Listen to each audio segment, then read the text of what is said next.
धार्मिक पत्रकारिता की इस खास पेशकश में आपका बहुत बहुत स्वागत है। और मैं आज गंगोत्री धाम का दौरा कर रहा हूँ, बिल्कुल माँ गंगा भागीरथी के तट पर, मुख्य परिसर से मुश्किल से 20 मीटर की दूरी पर। वो सामने है मुख्य परिसर गंगोत्री धाम का।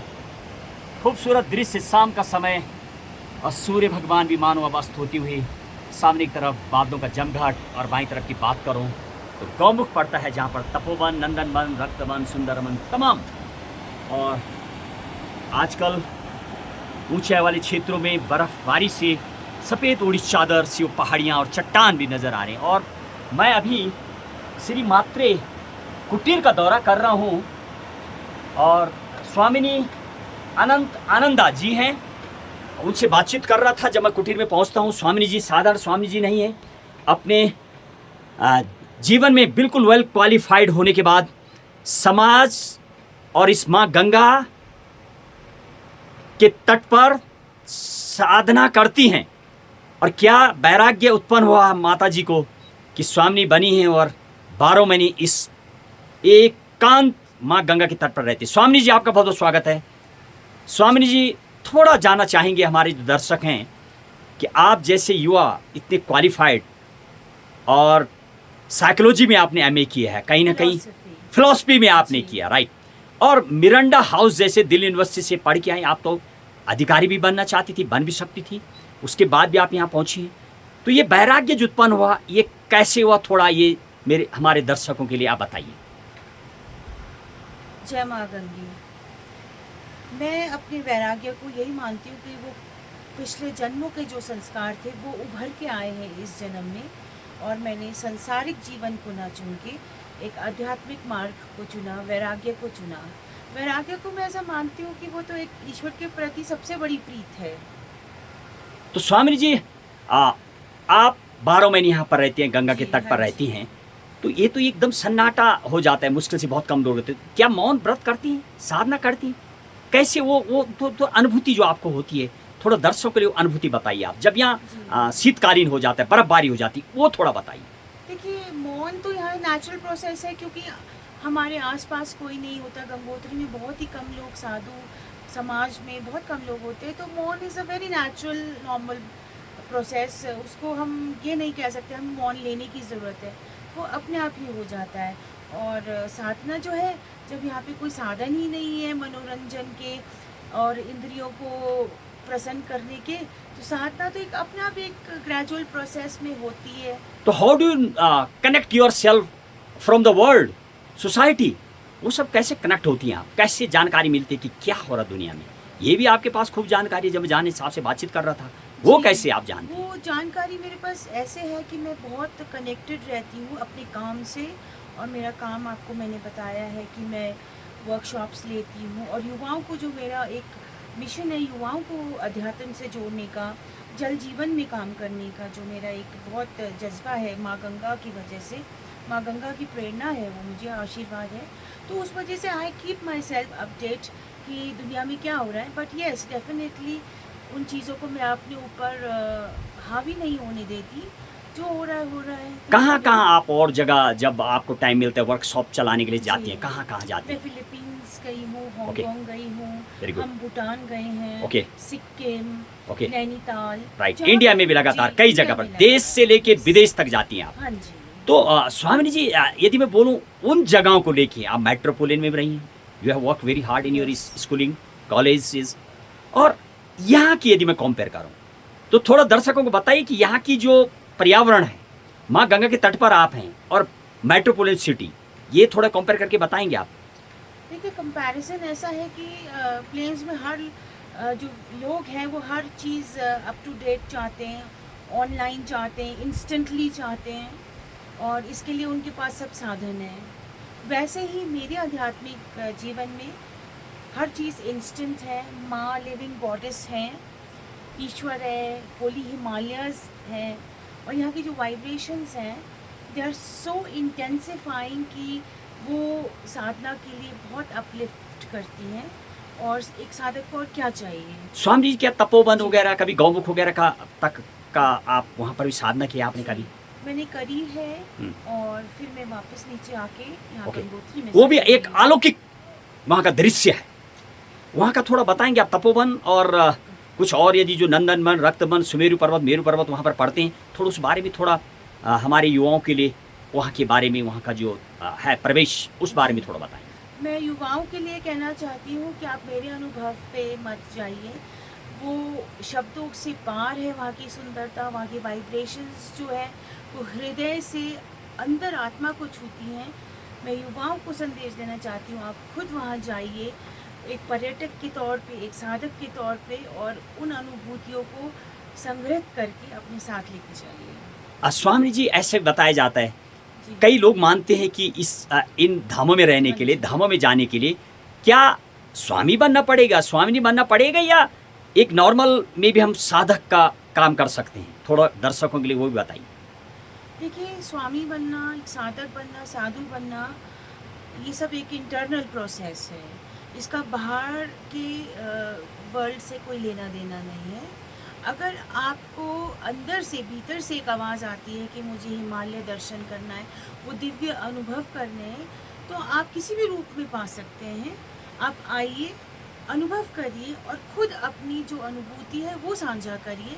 It has to be experienced by yourself, by you, and then you can share a bit of it with others. अच्छा, स्वामी जी, कैसे हो जाता है? When I was taking the interview of foreigners, so many foreigners ji. and so many different countries, ji. I have taken the foreigners interview. They know the lot of about the Gaumukh, Tapovan, in comparison of so many Indians. जब वो जा रहे हैं तो ये वो क्या curious होते हैं? कैसे वो लोगों के पास इतनी नॉलेज होती है इन कंपेरिजन?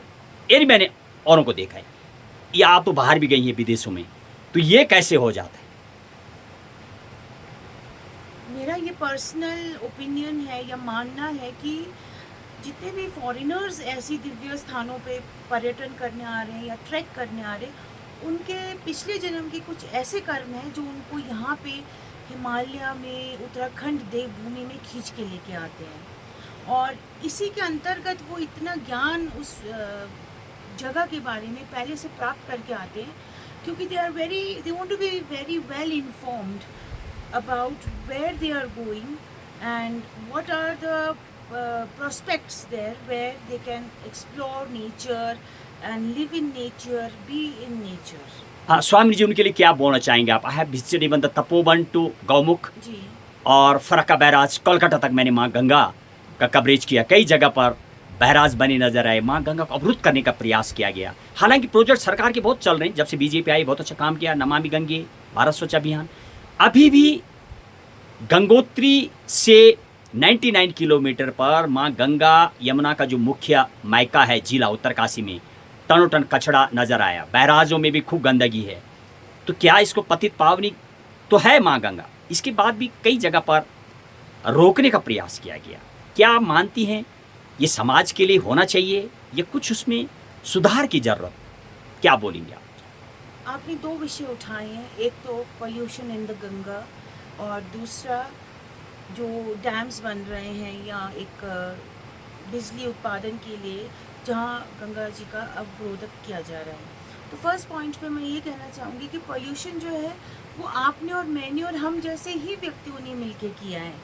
इसको हमें सतर्क होना है, हमें सजग होना है कि हमें माँ गंगा को या किसी भी नदी को प्रदूषित नहीं करना है, और इसके लिए ही एक एक्टिव वर्कशॉप्स होनी चाहिए, युवाओं को समझाना चाहिए, थोड़ा सरकार को भी अपने रूल्स टाइट करने चाहिए। जब कोई यात्री इस देवभूमि उत्तराखंड में आ रहे हैं, चार धाम की यात्रा के लिए आ रहे हैं, कुछ नियम होने चाहिए जो कि सब पे लागू हो और पोल्यूशन कम हो।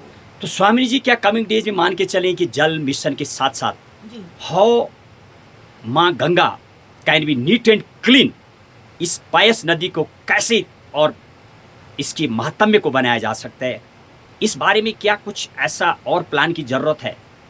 हालांकि अभियान तो चलते रहते हैं, लेकिन ग्राउंड पर अभी बहुत कुछ बाकी है। क्या कमिंग डेज में उम्मीद करें कि ऐसा भी कुछ लेक्चर सुनाई देंगे? आप निश्चित ही चिंतित होंगी क्योंकि आपके सामने तो ये दिखाई भी देता है कई जगह पर। क्या बोलेंगे आप कुछ? मैं हमारी उत्तराखंड सरकार से, हमारे honourable chief minister Shri Dhami ji से ये रिक्वेस्ट करूँगी कि कुछ ऐसे प्रोग्राम्स बनाएं जो हमारी माँ गंगा को और उत्तराखंड की पवित्र नदियों को सुरक्षित करें, उनका संरक्षण हो, वो उनकी जो मर्यादा है वो बनी रहे। एक अध्यात्म के तौर पे व्यक्ति उनसे जुड़े, ना कि कमर्शियल प्रोस्पेक्ट से या कमर्शियल एम से हम इन नदियों को यूज़ करें। स्वामिनी जी, क्या आप ये भी मानती है, जिस तरीके से मैं बात कर रहा था जब हम कवरेज करते हैं साइंटिफिक तरीके से, जी। बैक्टीरियोफेज मिलता है, दुनिया की एकमात्र नदी है गंगा जिसका जल खराब नहीं होता है, तो ये साइंटिफिक वजह है, ये माँ गंगा का ये महात्म भी है, आप क्या समझती हैं?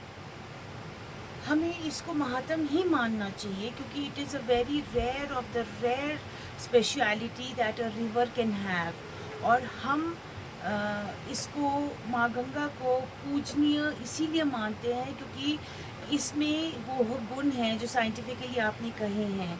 माँ गंगा इज़ लिविंग गॉडेस। इनका कभी भी ये वेग जो आपने अभी स्क्रीन पे दिखाया, ये कभी कम नहीं हुआ है।